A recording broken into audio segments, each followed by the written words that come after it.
Hello అందరికీ welcome back to Anu KR vlogs. నేను మీ అనురాధ. ఈరోజు మన ఛానల్లో రెసిపీ వచ్చేసి జొన్న పిండితో మెత్తటి ఇడ్లీలని చూపించబోతున్నాను. అచ్చం మనం పప్పు రుబ్బుకొని చేసుకున్నట్టే చాలా మెత్తగా సాఫ్ట్గా స్పాంజీలాగా ఎంత కమ్మగా ఉంటాయో ఇంకా రెసిపీ చూసేద్దాం, వచ్చేయండి. ముందుగా ఒక మిక్సింగ్ బౌల్ తీసుకొని అందులోకి 1 కప్పు వరకు జొన్న పిండిని యాడ్ చేసుకోవాలి. ఇది మిల్లులో పట్టించుకున్న పిండి. మీరు ప్యాకెట్ పిండిని కూడా తీసుకోవచ్చు. అన్నీ ఒకే కప్పుతో తీసుకుంటే పర్ఫెక్ట్గా వస్తుంది.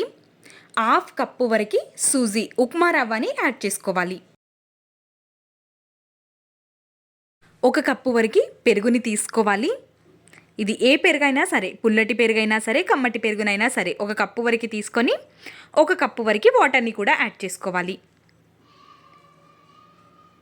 ఇందులో ఓన్లీ మనకి 1.5 కప్పు వరకు మాత్రమే వాటర్ పడతాయి, ఎక్కువ వాటర్ అనేవి పట్టవు. ఇప్పుడు ఇంకొక 1/2 కప్పు వరకు వాటర్ని వేసుకొని మంచిగా విస్కర్తో పిండి మొత్తాన్ని కలుపుకోవాలి. పిండి సాఫ్ట్గా అయ్యేంత వరకు కలుపుకొని చూస్తున్నారు కదా, ఈ విధంగా ఉండాలి.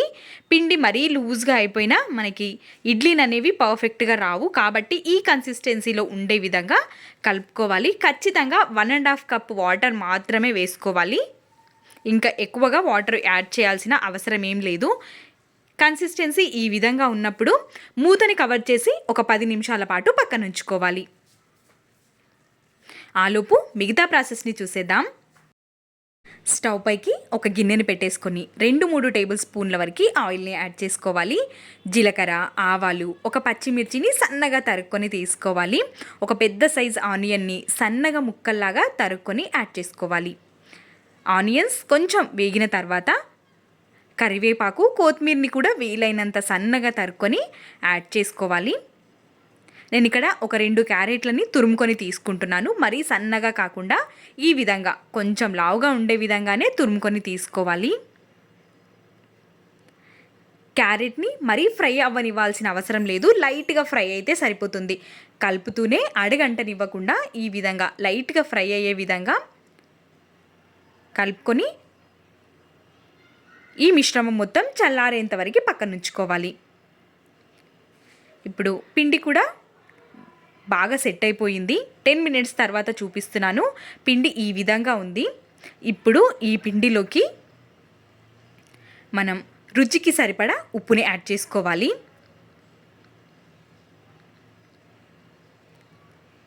అదే స్పూన్తో 1/2 స్పూన్ కంటే కొంచెం ఎక్కువగా వంట సోడాని యాడ్ చేసుకోవాలి. 2 టేబుల్ స్పూన్ల వరకు మాత్రమే వాటర్ని యాడ్ చేసేసుకొని వంట సోడా మొత్తం కలిసిపోయే విధంగా కలుపుకోవాలి. మనం వంట సోడా పైన వాటర్ వేయడం వల్ల మొత్తం పిండిలోకి వంట సోడా అనేది కలిసిపోతుంది, ముద్దలుగా ఎక్కడ లేకుండా. వంట సోడా మొత్తం కలిసిపోయే విధంగా కలిపేసుకొని రుచి చూసుకొని కొంచెం సాల్ట్ తగ్గినట్టుగా అనిపిస్తే ఇంకొంచెం సాల్ట్ని కూడా యాడ్ చేసుకోవచ్చు ఇక్కడ.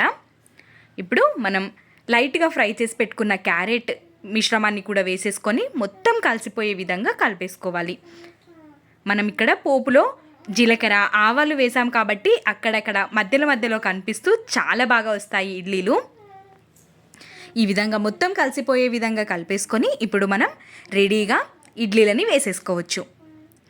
ఇడ్లీ పాత్రని తీసేసుకొని ఈ పాత్రపైకి కొంచెం ఆయిల్ని వేసి మొత్తం ఆయిల్ని స్ప్రెడ్ చేసుకోవాలి. మీరు ఆయిల్కి బదులుగా నెయ్యిని కూడా అప్లై చేసుకొని తీసుకోవచ్చు. లేదనుకుంటే ఒక తడి క్లాత్ని కూడా వేసేసుకొని దానిపైన ఇడ్లీలాగా కూడా వేసుకోవచ్చు. చూస్తున్నారు కదా, ఒక్కొక్క గరిటె పిండి ఒక్కొక్క దాంట్లో వేసేసుకొని తీసుకోవాలి. మరీ ఎక్కువ టైం ఏం పట్టదు, తక్కువ టైంలోనే ఈ ఇడ్లీలని మనం ప్రిపేర్ చేసుకోవచ్చు. మధ్యలో క్యారెట్లు తలుగుతూ భలే రుచిగా ఉంటుంది ఈ రెసిపీ. మొత్తం ఇడ్లీ పాత్రల్లోకి వేసేసుకొని ఇప్పుడు నేను ఈ గిన్నెలోకి 1 కప్పు వరకు మాత్రమే వాటర్ని వేసుకొని వాటర్ని వేడి చేసుకున్నాను. ఇప్పుడు ఇడ్లీలని నెమ్మదిగా ఆ పాత్రల్ని కూడా పెట్టేసి మూతని కవర్ చేసుకొని ఎగ్జాక్ట్లీ మనం 10 నుండి 12 నిమిషాలు మాత్రమే వీటిని ఉడికించుకోవాలి. మరి ఎక్కువసేపు ఉడికించినా గట్టిగా అయిపోతాయి. టైం చూసుకొని ఒక 10-12 నిమిషాల్లోనే మూతని తీసేయండి. నేనైతే ఇక్కడ మీకు 10 నిమిషాల తర్వాత చూపిస్తున్నాను. చూస్తున్నారు కదా, మనం స్పూన్తో కానీ నైఫ్తో కానీ ఈ విధంగా గుచ్చి చూస్తే ఈజీగా వచ్చేయాలి. పర్ఫెక్ట్గా వచ్చాయి ఇడ్లీలు. కాబట్టి ఇప్పుడు మూతని కవర్ చేసుకొని చల్లారేంత వరకు పక్కన ఉంచుకుందాం. ఒక 5 మినిట్స్లోనే మళ్ళీ ఓపెన్ చేసుకొని చూపిస్తాను. 5 మినిట్స్ తర్వాత చూపిస్తున్నాను. చూస్తున్నారు కదా ఎంత పర్ఫెక్ట్గా వచ్చాయో. మనం ఇడ్లీ పిండి వేసి పప్పు వేసి చేసినట్టుగానే స్పాంజీగా భలే రుచిగా వస్తాయి ఈ రెసిపీలు. చూస్తున్నారు కదా ఎంత స్పాంజీగా ఉన్నాయో. ఒకటి విరిచి చూపిస్తాను.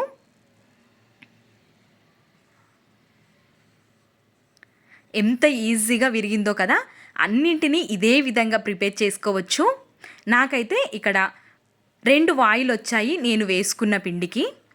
ఈ విధంగా అన్ని ఇడ్లీలని తీసుకొని చట్నీ లేకపోయినా సరే మన ఇంట్లో ఉన్న పొడులతోనే సర్వ్ చేసుకోవచ్చు. ఎంత సాఫ్ట్గా వచ్చాయో ఈ ఇడ్లీలు. ఖచ్చితంగా ట్రై చేయండి. Healthy and tasty recipe. Oil పట్టదు, ఈజీగా డైజెస్ట్ అయిపోతుంది. మంచి రెసిపీ, తప్పకుండా ట్రై చేయండి. మీకు ఈ రెసిపీ ఎలా అనిపించిందో మీ వాల్యుబుల్ ఫీడ్బ్యాక్ని కామెంట్ సెక్షన్లో తెలియచేయండి. Thanks for watching.